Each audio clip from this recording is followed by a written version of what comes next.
Ferrand vous invite au cœur de l'histoire sur Europe 1. Le 850e numéro d'Historia est en ce moment en kiosque avec une couverture. Mary Stuart, la reine maudite. C'est elle dont Franck Ferrand a choisi de nous parler cet après-midi. Bonjour Franck. Bonjour Anissa, bonjour à tous. Mais c'était vrai ce que je disais à Maxime Switek tout à l'heure. J'étais bien en train de lire Historia et je l'ai fait avec beaucoup d'intérêt. C'est un dossier très complet, vous verrez, très fourni. Je vais vous raconter l'histoire de la reine Mary, reine de France puis reine d'Écosse, à défaut d'avoir pu devenir reine d'Angleterre. Vous savez que la place était prise par son éternelle rivale, la reine Elisabeth Ier, évidemment. Après quoi, nous recevrons Isabelle Fernandez de l'université Clermont-Auvergne. Elle a participé, et vous allez voir, participé largement à la rédaction du magazine. Et j'imagine qu'ensuite nous irons nous promener en Écosse. Ah ben vous imaginez bien. Nous irons faire un tour du côté d'Édimbourg en compagnie de Clémentine Portier-Kaltenbach et de Lorena Martin. L'automne pointe le bout de son nez en Écosse comme ailleurs, alors prenez tout de même une petite laine écossaise, cela va de soi.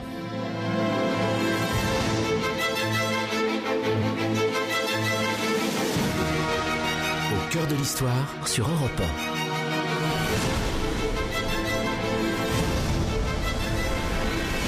Franck Ferrand.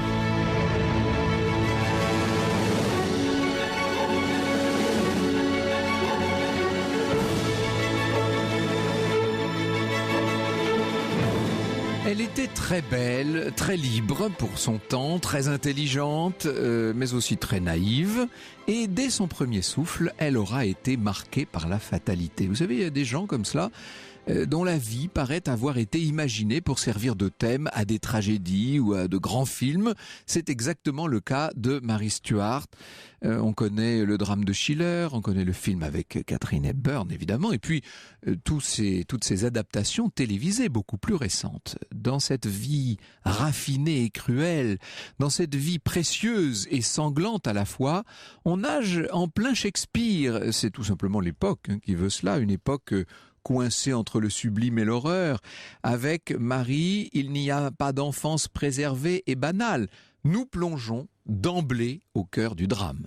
D'abord, le bébé naît prématuré et l'on craint pendant plusieurs semaines pour sa vie. Ensuite et surtout, la petite Marie vient au monde en décembre 1542, c'est-à-dire au moment même où les Écossais, à la bataille de Solway-Moss, ont été battus à plate couture par les Anglais.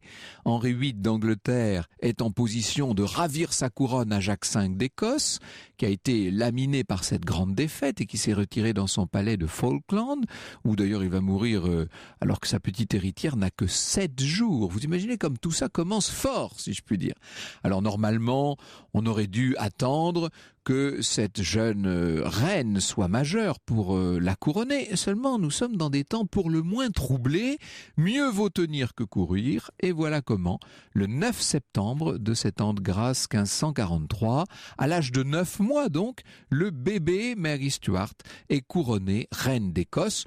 Je crois qu'on peut dire, je n'ai pas vérifié d'ailleurs, mais je crois que c'est le couronnement le plus précoce de toute l'histoire. On n'a jamais vu un roi ou une reine si jeune. Là, c'est vraiment ce qui s'appelle être reine au berceau. Il faut bien préciser, mais je pense que vous l'avez compris, qu'à cette époque, l'Angleterre et l'Écosse sont des royaumes clairement distincts, bien entendu, tout à fait indépendants.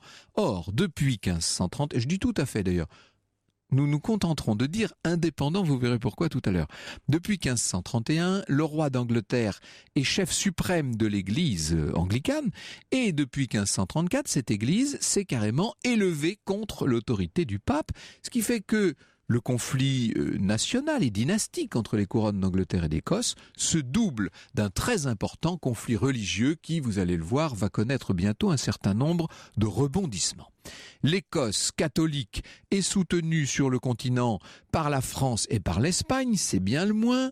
La France et l'Espagne comptent sur l'Écosse pour mettre un pied sur la grande île britannique, ce qu'évidemment Londres ne peut pas accepter. Cette compétition politique et religieuse à l'échelle de l'Europe va avoir des conséquences directes, et c'est le moins qu'on puisse dire, sur l'existence de Mary Stuart. D'abord, si l'enfance de la souveraine se passe à peu près dans un climat de paix, c'est que le roi Henri VIII a renoncé à la conquête brutale de l'Écosse au profit d'une sorte de mise sous tutelle de l'enfant reine. Il projette d'ailleurs, tout simplement, de lui donner pour époux son propre fils, Édouard, ce qui aurait pour effet de rattacher sans coup férir la couronne d'Écosse à celle d'Angleterre. Seulement en 1547, alors que la petite reine n'a guère que 5 ans, la cour d'Écosse décline l'offre du roi d'Angleterre et lui préfère celle de son allié catholique, le roi de France. Il faut vous dire que le roi d'Angleterre en question, il est en très mauvaise posture, il va bientôt mourir. Le roi de France aussi meurt, le roi François Ier, et c'est désormais Henri II qui règne sur la France. Et voilà, alors... J'aurais peut-être dû vous préciser que la mère de Mary est une Française. C'est une demoiselle de la maison de Guise, et il faut savoir que les Guises sont à cette époque très importants à la cour de France. Ils l'étaient sous François Ier, ils le deviennent plus encore sous Henri II. Donc on comprend aussi pourquoi cette alliance va avoir lieu. Voilà comment la petite fille, en août 1548, ça veut dire qu'elle a 6 ans. Elle va prendre le bateau. La voilà qui traverse donc la mer du Nord et la Manche pour Roscoff. Et puis à Roscoff, alors grand accueil en terre bretonne, et on la charge, j'allais dire, dans une litière qui l'amène à Paris. Et pendant une dizaine d'années, cette petite reine d'Écosse, reine couronnée d'Écosse, vit donc à la cour du roi de France, du roi Henri II, et de son épouse, la reine Catherine de Médicis. Si j'étais un peu ironique, je pourrais ajouter, et de sa maîtresse, ou en tout cas favorite, bien sûr, la très célèbre Diane de Poitiers. Et c'est à cette époque que Mary Stuart devient Marie Stuart. C'est comme ça qu'on devrait dire en français normalement. C'est comme ça que disaient nos aïeux. Elle va enchanter la cour de Diane de Poitiers, cette petite Marie, par son intelligence, sa vivacité, une forme d'espièglerie qu'elle sait jamais faire aller trop loin. Et puis, je vous parlais d'intelligence, elle apprend très facilement, elle devient très vite une petite poétesse, si l'on peut dire. Elle est capable de tenir des disputes, c'est-à-dire des discussions en latin, y compris devant des docteurs de la Sorbonne. Elle est un petit peu le singe savant de cette cour. En 1558, elle finit par épouser son dauphin, là, le petit François, dont elle est sincèrement éprise. Il a 14 ans seulement, elle en a 16, lui en a 14. Or, dès l'année suivante, je vous ai dit 1558, dès 1559, c'est le célèbre tournoi des Tournelles, au cours duquel, accidentellement, Henri II va trouver la mort, vous savez, enfin en tout cas il est blessé mortellement, et voilà comment Mary se retrouve donc reine de France. Je vous rappelle qu'elle est toujours par ailleurs reine d'Écosse, quand même. Alors, le jeune roi François II souffre de mastoïdite, c'est-à-dire qu'il a tout l'arrière de la mâchoire complètement infecté. L'infection va gagner l'oreille, bientôt le cerveau. Et le jeune époux de Marie va trépasser pas très longtemps après son père, et dans des souffrances d'ailleurs absolument indescriptibles. Ce qui veut dire qu'après une petite année de règne en France, Marie, qui n'a pas su se faire tellement aimer de la nouvelle personne forte, c'est-à-dire de l'épouse et de la veuve d'Henri II, la reine Catherine de Médicis, Marie va regagner son Écosse natale. Et là, je peux vous dire que pour elle, c'est un changement brutal, parce que de la cour de France à la cour d'Écosse, il y a 2, 3, 4 marches. Friends de Mike Oldfield. Pourquoi on vous passe cette chanson aujourd'hui interprétée par Maggie Reilly ? Eh bien parce que si vous écoutez bien les paroles, Mike Oldfield parle de Mary Stuart dans cette chanson. Et bien justement, jusqu'à 15h cet après-midi sur Europe 1, nous sommes au cœur de l'histoire de Mary Stuart.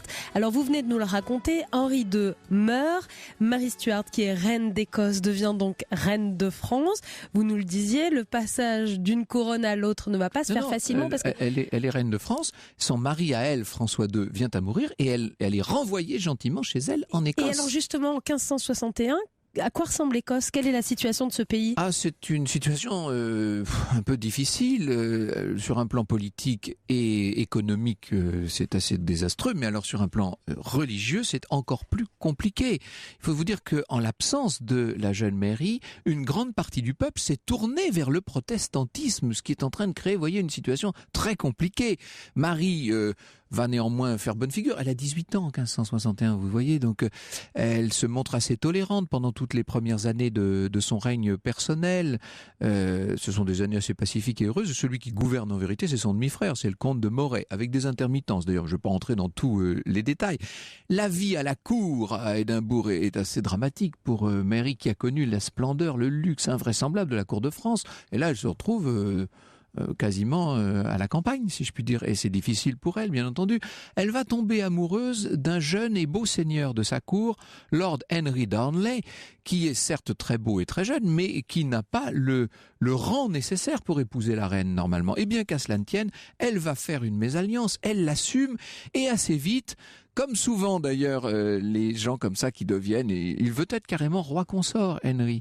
Assez vite, ça se passe mal, il est d'une vanité invraisemblable, il peut se montrer assez brutal envers son épouse, on le verra assassiné sous les yeux de sa femme, le secrétaire italien David Riccio, on y reviendra tout à l'heure, il le soupçonnait d'avoir été l'amant de la reine. Toujours est-il que dans l'entourage de Moray et d'une façon plus générale, on commence à trouver que ce Lord Darnley prend beaucoup de place. Ses visées sur la couronne en inquiètent plus d'un et l'on va mettre au point un véritable assassinat, un sport national dans l'Écosse de l'époque, nous dit Jean Héritier.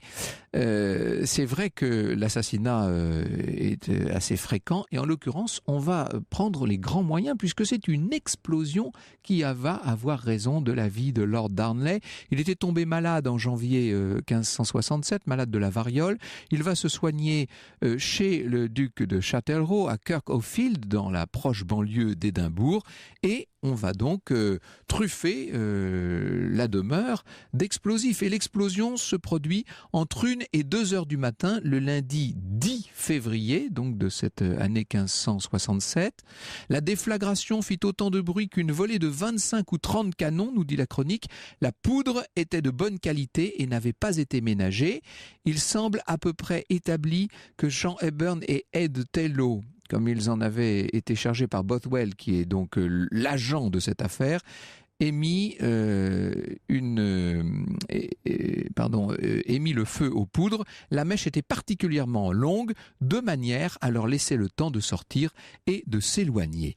Là où Marie, dans cette affaire, va nous étonner une fois encore, c'est lorsqu'elle épouse, troisième mariage donc, l'un des leaders du complot contre Darnley, le fameux Lord Bothwell dont je viens de parler. Pour la reine, cette union scandaleuse, puisque le rôle de Bothwell dans la mort de Darnley est devenu un secret de polichinelle à la cour d'Écosse, cette union scandaleuse, ce mariage inacceptable, va marquer en quelque sorte le divorce définitif avec la nation écossaise. C'est-à-dire qu'à partir de ce moment-là, on n'a même plus de respect pour la reine. La noblesse locale, qui est devenue très majoritairement protestante entre-temps, ne veut plus de cette reine catholique. Elle veut la pousser à l'abdication. Marie va être arrêtée, emprisonnée, contrainte à abdiquer en faveur de son fils. Son fils, c'est l'enfant de Darnley qui n'est âgé que d'1 an. Décidément, ça devient coutumier en Écosse. On fait monter sur le trône un enfant d'1 an sous le nom donc de Jacques VI. Marie n'a pas dit son dernier mot. Elle s'évade, elle reconstitue des troupes, 6 000 hommes, qui vont affronter celles de son demi-frère à Langside. Débâcle complète, la reine doit s'enfuir, mais alors cette fois, où va-t-elle aller ? Si elle veut retourner en France, il lui faut traverser des régions, toutes les régions de l'Est du pays qui sont fidèles au comte de Moray, donc fidèles à son demi-frère. Elle va préférer partir vers le sud, vers l'Angleterre où règne sa cousine, la reine Élisabeth Ier, qui l'attend un peu comme attendrait une araignée au centre de sa toile. Cet après-midi sur Europe 1, Franck Ferrand vous emmène au cœur de l'histoire de Marie Stuart, cette reine maudite. Vous pouvez bien sûr réagir à l'émission et vous êtes très nombreux déjà sur les réseaux sociaux à poster vos messages sur la page Facebook au cœur de l'histoire et sur Twitter avec le hashtag ACDH. N'hésitez pas à poser vos questions. Au cœur de l'histoire sur Europe 1. Surtaxé. Europe 1, au cœur de l'histoire. Franck Ferrand. Nous sommes au cœur de l'histoire de Marie Stuart, une femme au destin compliqué, une reine maudite comme nous l'avons appelée, Franck, pour cette émission. Oui, 3 fois maudite même, dit le titre d'Historia. Nous verrons pourquoi 3 fois maudite. En tout cas, c'est certain que l'idée d'aller se réfugier, si je puis dire, chez sa cousine Élisabeth n'était pas excellente. C'était une faute politique majeure, puisqu'Élisabeth a tout intérêt à tenir Marie le plus loin possible du trône. N'oubliez pas quand même qu'elles sont cousines. La grand-mère, en fait, Élisabeth Tudor, la grand-mère de Mary, est la sœur aînée d'Henri VIII. Ce qui veut dire qu'à partir du moment où les femmes règnent en Angleterre, pourquoi pas Marie ? Vous voyez à quel point la rivalité dynastique est forte, là. On va voir... alors, sous prétexte qu'elle est trempée dans le meurtre de Darnley, on assigne, je ne dirais pas qu'on l'arrête dans un premier temps, mais on assigne Marie à résidence, et puis elle va être trimballée de forteresse en forteresse, de plus en plus prisonnière, disons-le, dans des conditions qui parfois sont difficiles, notamment quand elle est à Tutbury, dans des conditions très, très dures. En 1586, elle est enfermée à Chartley Hall, et alors là, il y a un ministre très important, il s'appelle Walsingham, lui il va jouer un rôle, c'est le machiavélique de l'histoire, si je puis dire, il va piéger Mary Stuart, c'est-à-dire que par l'intermédiaire d'un agent très malin d'ailleurs, qui s'appelle Gilbert Gifford, il va entrer en lien épistolaire avec Mary Stuart. On va lui coller dans les pattes un petit jeune homme qui s'appelle Anthony Babington, qui est une sorte d'exalté catholique, qui veut la faire libérer, etc. Tout ça est cousu de fil blanc. Le but, c'est de pouvoir la pousser à la faute, parce qu'on lit sa correspondance codée. Il y a un article formidable dans le magazine qui raconte le codage de la correspondance de Mary Stuart. On arrive à lire à livre ouvert dans sa correspondance. Mieux que ça, on la pousse à comploter, je vais un peu vite parce qu'il y a eu beaucoup d'étapes dans cette affaire, mais on la pousse à comploter contre la vie de la reine Élisabeth elle-même. On lit tout ça, et ce sont les services secrets, si je puis dire, anglais, qui vont demander à la reine Marie de livrer les noms de ses complices. Elle croit qu'elle parle gentiment à Babington, vous voyez. Et donc, évidemment, tout ce petit monde est arrêté, torturé, exécuté dans des conditions absolument horribles, et la reine elle-même va être jugé.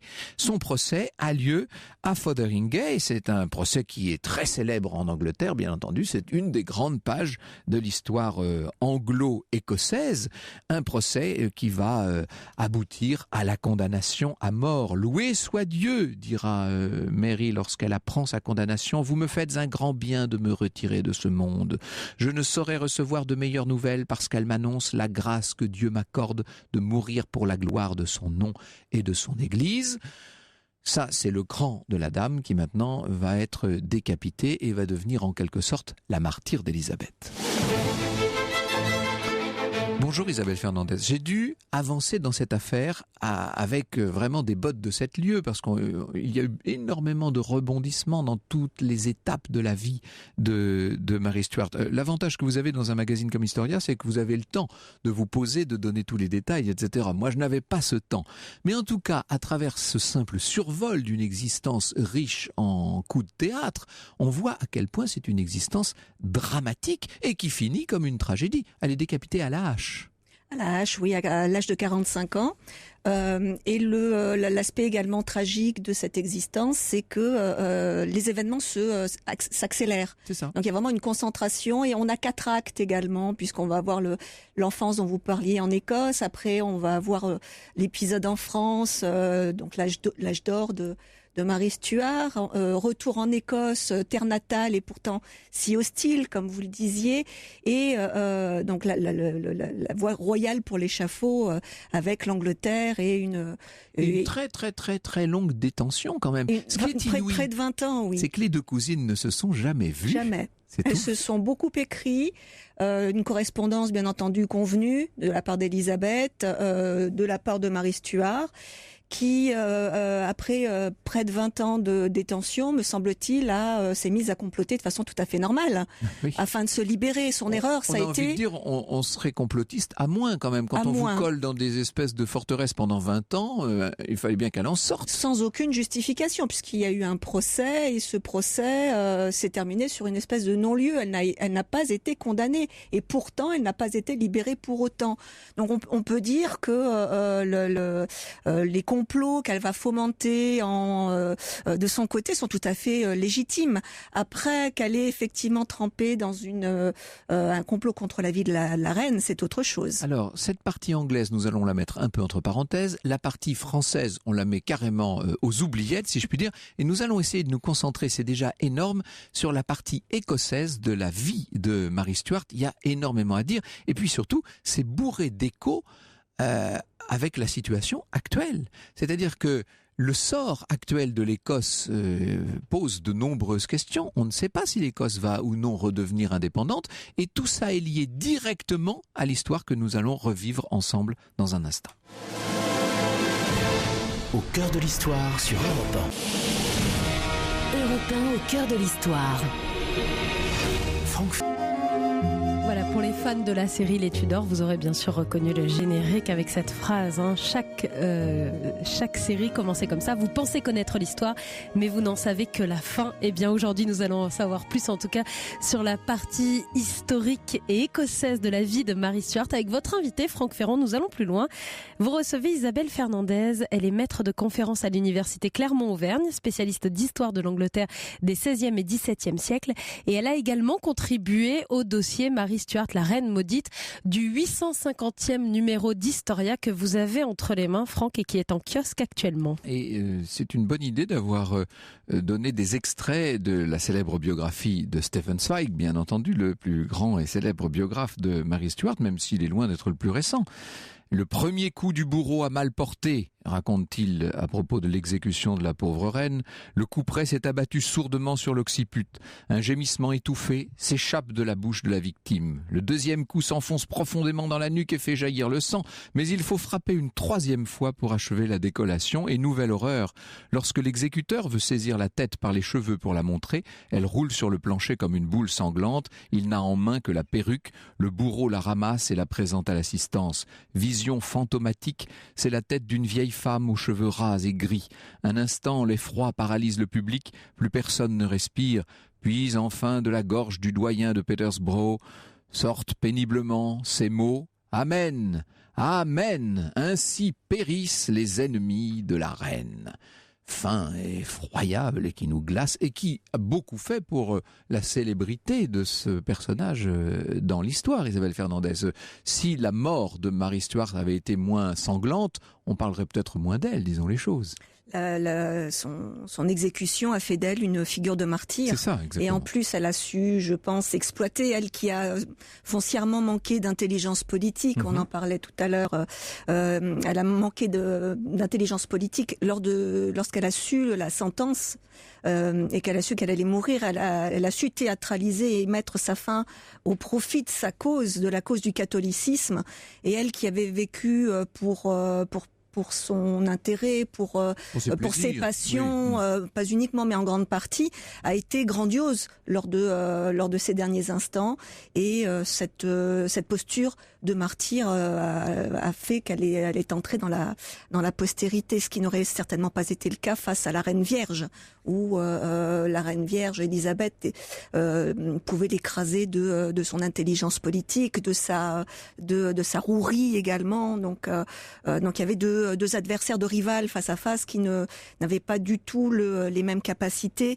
Et c'est la mort la mort de Marie qui lui a permis d'accéder à un statut d'immortel et de mythe également. L'ironie de l'histoire, c'est que finalement les Stuarts vont monter sur le trône d'Angleterre. Et cette fois sans coup férir. C'est-à-dire que certes l'Angleterre a fait main basse sur l'Écosse, mais c'est le roi d'Écosse qui un jour deviendra roi d'Angleterre. À partir de 1603, effectivement, Jacques VI, dont vous parliez tout à l'heure. Qui était bébé au moment de son couronnement. Qui va être couronné à 1 an également, sera couronné roi d'Angleterre en 1603 et deviendra Jacques Ier d'Angleterre. Et les Stuarts, après maintes tentatives, réussiront à unir les deux royaumes avec la loi d'union en 1707. Donc c'est vrai que ça peut sembler être une réussite, mais en même temps, c'est un peu occulté l'opposition, la révolte qui existe depuis le XIIIe siècle entre l'Écosse et l'Angleterre, puisque dès la fin des années 1290, l'Angleterre a tenté de gagner son indépendance jusque dans les années 1355. On avait le roi Édouard III qu'on a surnommé le marteau des Écossais parce qu'il voulait vraiment les écraser. Et donc c'est vrai que les forces sont un peu inversées avec le XVIIe siècle, mais on revoit, comme vous le disiez tout à l'heure, une résurgence d'indépendance avec le référendum de 2014 et la demande actuelle d'un autre référendum. Oui, alors, entre-temps, il y a eu le départ des Stuarts, leur remplacement par une famille continentale. Les Hanovre. Et puis cette espèce de révolte qui se termine dans le sang à la bataille de Culloden. En 1746. 1746, c'est au milieu du XVIIIe siècle. Désormais, l'Écosse est vraiment totalement unie à l'Angleterre. Et puis voilà que aujourd'hui, cette loi d'union dont vous parlez, cette Union Act, est remise en cause. Vous pensez que l'Écosse va acquérir son indépendance dans les années qui viennent ? Mais disons que la loi d'union en 1707 s'est faite par raison. Puisque l'Écosse, vous parliez tout à l'heure de la situation économique au XVIe siècle, elle ne sera guère meilleure au XVIIe siècle. Il faudra attendre le pétrole pour que les choses aillent mieux. Exactement. Et puis il faut dire aussi que l'Angleterre a placé l'embargo sur l'Écosse. Elle ne pouvait pas exporter des laines. Donc il y a eu vraiment une mise sous tutelle économique de l'Écosse. Et ce qui fait que pour pouvoir survivre, l'Écosse a compris qu'il fallait s'allier à l'Angleterre. Donc je pense que ce mariage de raison arrive à un moment... il ne peut plus continuer. Et je crois qu'on arrive à un moment où la tutelle anglaise commence à peser un peu lourd. Alors, la petite reine Marie a été couronnée au berceau, nous l'avons dit. Elle n'est pas, me faisiez-vous remarquer à l'instant pendant l'interruption, couronnée reine d'Écosse. Elle est couronnée reine des Écossais. Reine des Écossais. C'est un peu comme le Rex Francorum d'avant le roi de France. C'est très révélateur. Vous parliez d'une Écosse divisée religieusement, une Écosse divisée géographiquement entre le nord et le sud, une Écosse divisée par les clans également. Donc les clans qui peuvent transcender les religions également, puisqu'il y a des intérêts féodaux à défendre. Donc la tâche de Marie Stuart lorsqu'elle rentre en Écosse en 1561, elle est jeune, elle a à peine 20 ans, et elle se retrouve face à un pays qui est peut-être difficilement gouvernable. Et c'est un pays d'une certaine manière qu'elle ne comprend pas. Ne comprend plus. Et qu'elle ne comprendra jamais, disons les choses. Son comportement ne va pas aider, et c'est ce que nous allons voir dans un instant. Au cœur de l'histoire sur Europe 1. Europe 1, au cœur de l'histoire. Franck Ferrand. Et nous sommes cet après-midi au cœur de l'histoire de Marie Stuart, la reine maudite. C'est le titre du 850e numéro d'Historia qui est en kiosque actuellement et que l'on vous recommande avec Isabelle Fernandez qui a participé à ce numéro d'Historia et qui est maître de conférence à l'université Clermont-Auvergne et qui est spécialiste d'histoire d'Angleterre des 16e et 17e siècles. Vous savez que la devise d'Historia autrefois c'était connaître le passé pour comprendre le présent. C'est exactement ce qui se passe avec cette affaire écossaise en fait. On comprend mieux d'où vient cette volonté permanente ou récurrente en tout cas des Écossais de s'émanciper de la tutelle anglaise, enfin actuellement britannique. Il y a un film, enfin c'est pas un film, c'est un téléfilm, c'est une mini-série pour être tout à fait précis, qui s'appelle The Hollow Crown et qui passe en ce moment sur la chaîne Histoire et où on voit les personnages autour de la reine, alors c'est-à-dire Mornay, son demi-frère Moray, qui va être régent d'Écosse, Darnley donc qui est son mari, Bothwell qui est celui qui va l'aider à se débarrasser de Darnley.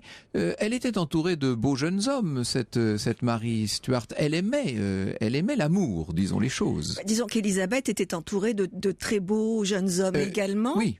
Mais elle a eu la sagesse de maintenir son rang et de se débarrasser. C'est-à-dire de ne pas succomber, j'en sais rien. De ne pas succomber, ça c'est encore une autre polémique, mais voilà, elle a su garder la tête froide et mettre en avant. Alors je suis un petit peu gênée par les la présentation de femme et de reine, moi je verrais plutôt, elle a su mettre sa vie publique en avant plutôt que sa vie privée. Élisabeth, Marie, en revanche, c'est exactement l'inverse. Voilà, c'est exactement l'inverse.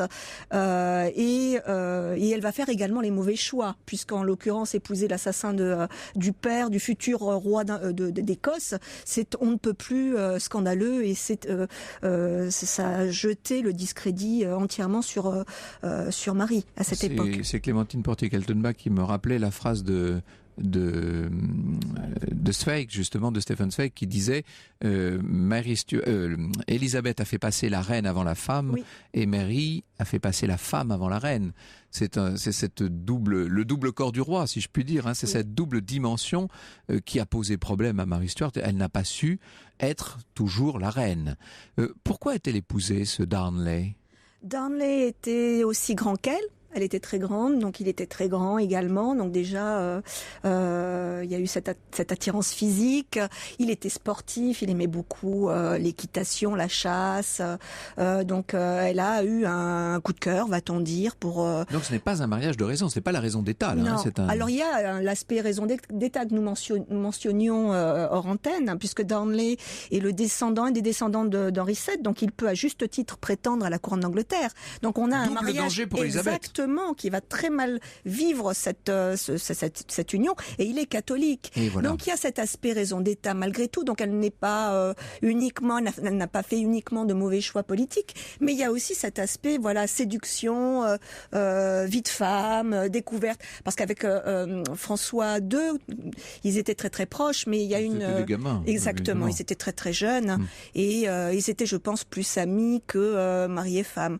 Donc là, c'est la femme qui se révèle et qui va s'emporter. Est-ce que les Anglais favorisent le développement du protestantisme en Écosse, et notamment dans la noblesse écossaise à l'époque ? Voilà, Élisabeth va agir en sous-main avec le pasteur John Knox, qui devait faire amende honorable à cause du tract qu'il avait écrit contre le gouvernement monstrueux des femmes. Élisabeth n'était pas mentionnée, cela dit, hein, mais bon, cela a contesté. Elle était un peu visée quand même. Un petit peu visée quand même, mais c'était que les maris, hein, Marie de Guise, Marie Stuart et Marie Tudor.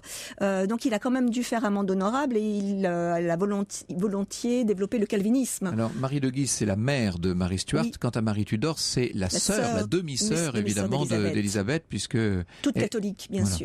Et ce sera la future Mary la sanglante. Voilà. Et donc John Knox va œuvrer à l'introduction d'un protestantisme radical par rapport à l'Angleterre, où on a la voie du milieu, donc une espèce de compromis entre Rome et Genève. En Écosse, en revanche, on va avoir une église presbytérienne qui va se débarrasser de la hiérarchie épiscopale, et on va avoir un pouvoir qui va émaner de la base, et où la hiérarchie ecclésiastique va se détacher de plus en plus de la monarchie. Donc on a les germes de ce qui va donner la guerre des évêques dans les années 1630-1635, et donc la déposition de Charles Ier et son exécution en 1649. Donc l'église que va introduire John Knox, c'est une église qui va s'insurger contre la monarchie sur le long terme. Mmh. Cette monarchie considérée comme le ferment du catholicisme en Écosse, évidemment. Exactement, et c'est ce qui va perdurer jusqu'à Jacques II avec la Glorieuse Révolution. Pour revenir à des affaires plus privées, si je puis dire, on a vu Darnley se méfier terriblement du fameux Richiot, au point d'aller jusqu'à l'assassiner. Il aurait mieux fait de se méfier de Bothwell. C'est Boswell qui a dirigé le complot qui a mis le feu aux poudres, c'est le cas de dire, puisqu'il est mort dans une explosion, ce pauvre Darnley. Il a été étranglé. Il y a eu. C'est-à-dire que ça s'est mal passé, l'explosion. Exactement, l'explosion s'est mal passée, pardon. Donc il a fallu achever le bonhomme. Exactement.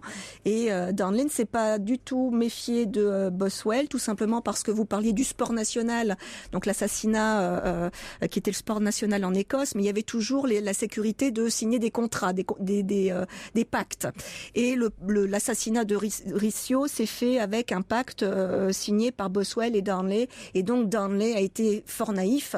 Il pensait que la couronne pourrait lui échoir. Or, c'était absolument pas l'intention ultérieure des comploteurs. Finalement, ce qu'il y a de terrible avec Mary Stuart, et là on comprend qu'elle soit 3 fois maudite, c'est-à-dire qu'en fait, elle est 3 fois mal accueillie. À la cour de France, elle a été la petite fille qu'on a adorée, adulée, mais une reine qui a été très vite honnie, disons les choses, alors qu'elle n'a régné que très peu de temps, quelques mois seulement. À la cour d'Écosse, quand elle rentre, elle est très mal vue parce qu'elle est catholique dans un pays qui aspire au protestantisme essentiellement. Et ensuite, lorsqu'elle va essayer de se réfugier chez sa cousine Élisabeth, elle est très mal accueillie par les Anglais qui n'ont rien de mieux à faire que la coller dans des forteresses, en résidence et même, disons-le, quasiment en prison. C'est une drôle de vie de n'être jamais accueilli, jamais bien là où l'on arrive. Disons qu'il y a cet aspect effectivement d'éléments extérieurs, mais on ne peut pas non plus omettre les décisions qu'elle a pu prendre. Mais il y a effectivement un contexte qui va jouer contre elle, avec l'excommunication d'Élisabeth en 1570. On va également avoir l'assassinat politique de Guillaume d'Orange en 1584. Et c'est à ce moment-là que Walsingham et Cécile vont se dire que elle devient extrêmement gênante. Donc elle aurait dû arrêter d'écrire à ce moment-là. Et au contraire, elle va se mettre à comploter de plus belle. Et c'est peut-être l'erreur. Mais comme elle était coupée du monde, elle n'avait pas conscience de ces aléas, de ces circonstances. Merci beaucoup Isabelle Fernandez. Il y a aussi dans ce numéro une interview de Ken Follett, dont le dernier roman parle justement de cette confrontation terrible entre les deux cousines. Il y a les bonnes feuilles du livre d'Emmanuel de Varesquiel sur les derniers secrets de Fouché. Et puis, j'allais dire last but not least, mais enfin, je ne pouvais pas ne pas signaler que je me suis, en ce qui me concerne, intéressé dans ce numéro à l'exécution d'une autre victime, si je puis dire, beaucoup plus proche de nous, Mata Hari. Ça fait 100 ans, là, en ce moment, que Mata Hari a été fusillée. Au cœur de l'histoire sur Europe 1. Europe 1, au cœur de l'histoire. Franck Ferrand. Et il est temps maintenant d'aller là où l'histoire s'est écrite, et notamment pour Mary Stuart en Écosse, à Édimbourg. Et vous êtes très nombreux à nous écrire. Cécile nous dit: Édimbourg est une ville magique qui vous marque pour longtemps, une vraie machine à remonter le temps, un vrai bonheur de se perdre dans ses rues. Eh bien, nous allons nous perdre dans les rues d'Édimbourg avec Clémentine Portier-Kaltenbach, qui est chroniqueuse histoire à Femme Actuelle. Bonjour Clémentine. Bonjour, moi qui suis un amoureux des Highlands, c'est-à-dire la partie beaucoup plus septentrionale de l'Écosse, je dois reconnaître qu'Édimbourg n'est pas sans charme. Nous avons tendu l'oreille tout à l'heure à 13h pour entendre le canon qui... le 1 o'clock gun, qui depuis 1861, tous les jours à 13h, eh bien, tire un coup de canon depuis le château d'Édimbourg. Et le château d'Édimbourg, comme le château d'Holyrood, ça fait partie des 2 visites incontournables à Édimbourg sur les traces de Mary Stuart. Il y en a un qui est spécifiquement écossais et l'autre qui est nettement plus anglais. On va voir ça dans un instant. Alors déjà, la forteresse, le château lui-même. Forteresse magnifique, le site le plus visité d'Écosse, très spectaculaire, sur un piton rocheux dont les 3 côtés sont protégés par des falaises abruptes. Et là, on a un panorama absolument extraordinaire sur la ville. Alors, l'histoire d'Écosse se confond avec cette citadelle. Les dynasties des Bruce, des Stuarts s'y sont succédées. Et alors, quand vous arrivez là, première chose à faire de toute urgence, vous allez monter sur la pierre du destin, dite aussi pierre de Scone ou oreiller de Jacob. C'est un bloc de grès utilisé depuis la nuit des temps dans les rituels du couronnement au Royaume-Uni. Et alors, Franck, vous-même, vous êtes allé monter sur la pierre du destin et vous avez eu, le résultat était hélas très peu concluant, parce que si vous aviez été l'authentique roi d'Irlande, parce qu'à l'origine ce bloc de grès vient d'Irlande, eh bien la pierre se serait mise à rugir. Mais c'est ce qu'elle a fait, alors que faites-vous ici au micro d'Europe 1 alors que votre peuple entier pleure après vous? Donc, cette pierre, je vous invite à aller regarder son histoire, parce que c'est vraiment extraordinaire, parce qu'elle a été pendant 700 ans à Westminster, et puis des étudiants indépendantistes écossais l'ont volée dans les années 50, et alors elle a été restituée à l'Écosse en 96 ensuite. Et alors, les Anglais se sont engagés, en cas de couronnement d'un nouveau roi d'Angleterre, à restituer la pierre. Donc vous pouvez aller la voir.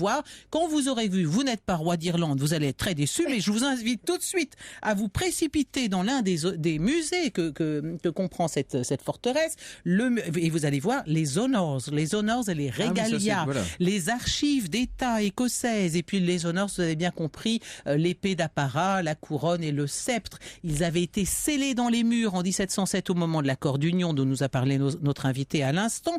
Et là, on ne trouve ça qu'en Angleterre. Qui les retrouve dans la Crown Room? Eh bien, c'est Walter Scott. Non, mais c'est quand même extraordinaire. Ça tombait pas mal. Alors, incroyable. Évidemment, lorsque la reine d'Angleterre, la reine Élisabeth, et là je ne parle pas d'Élisabeth Ière, je parle d'Élisabeth II, lorsqu'elle vient séjourner en Écosse, soit elle est à titre privé chez elle à Balmoral, soit elle est à titre public comme reine du Royaume-Uni à Holyrood. Alors, ça c'est l'autre château. C'est l'autre château parce que le château d'Édimbourg était un peu frisquet, c'était pas très confortable. Mal isolé. Donc les Stuarts s'étaient mal isolés, ont décidé de se faire un autre château au pied de la falaise, au pied de la colline. Et c'est là, d'ailleurs, dans ce château d'Holyrood que Marie Stuart va épouser Darnley. C'était au château d'Édimbourg qu'elle a accouché du fils Jacques dont vous avez parlé tout à l'heure. Et alors, ce qui est vraiment très touchant, il faut voir la chambre de Marie Stuart et son antichambre, parce que c'est là qu'a été assassiné le malheureux Riccio. Et comme on a laissé sa dépouille pendant 9 jours, eh bien, les boiseries sont toutes imprégnées de son sang. Et alors, en dessous de son portrait portant... Vous avez vu le sang de Riccio, mais bien sûr, moi je le vois dans la boiserie, mais vous manquez un peu d'imagination. Et alors, en dessous du portrait de Riccio avec son violon, le pauvre homme assassiné sous les yeux de Marie Stuart, eh bien, on voit donc les traces de sang dans la boiserie. Je le répète et je les ai vus. Mais il y a aussi des objets très touchants. Il y a un joyau en forme de cœur qui aurait appartenu à Darnley. Et il y a également des travaux de couture de Marie Stuart. Elle était très douée pour la couture et elle envoyait régulièrement des objets faits de sa main à sa cousine Élisabeth, qui portait tout ce que lui envoyait sa cousine tout en la gardant prisonnière. Elle était quand même un petit peu culottée. Et alors, la maison de Kirkcoffield n'est pas loin non plus. Tout ça, il a été explosé. Et on a couru dans le jardin pour rattraper le pauvre... Alors moi j'avais lu, non pas qu'il avait été étranglé, mais qu'on lui avait fait avaler d'autorité un morceau d'étoffe. Enfin, mais ça revient même.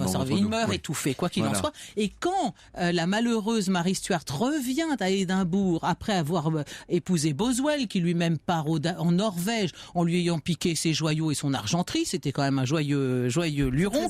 Et bien dans les rues d'Édimbourg, on hurle sur le passage de Marie Stuart, parce que la foule a été chauffée à blanc par Knox, et on la traite de putain, brûler la putain. Donc vraiment, les rapports de Marie Stuart avec Édimbourg, c'est quand même assez mitigé. Bon, il y aurait beaucoup d'autres choses à voir à Édimbourg. On va aller se régaler dans un instant de panse de brebis farcie avec Lorena Martin. Miam, miam. Mais évidemment, on peut aussi voir le yacht, le yacht royal. Alors que la reine n'a plus aujourd'hui. On est en train de construire un nouveau yacht royal en Angleterre. Ça manquait, ça, bien sûr. Mais là, le yacht Britannia est au mouillage dans le port. Et il se visite. C'est un peu bizarre à faire. 40 ans de déplacement de la famille royale d'Angleterre de par le monde sur ce beau yacht, 1000 visites officielles, et donc là on peut se prendre pour la reine d'Angleterre à bord de son bateau en se mettant à la proue et on se fait des impressions. Il y a même ces boîtes de Scrabble et de Monopoly dans le placard. Bien sûr, vous avez vu ça. En tout cas, je retiens que Franck, vous ne serez pas roi d'Irlande. Moi, je peux encore tenter ma chance.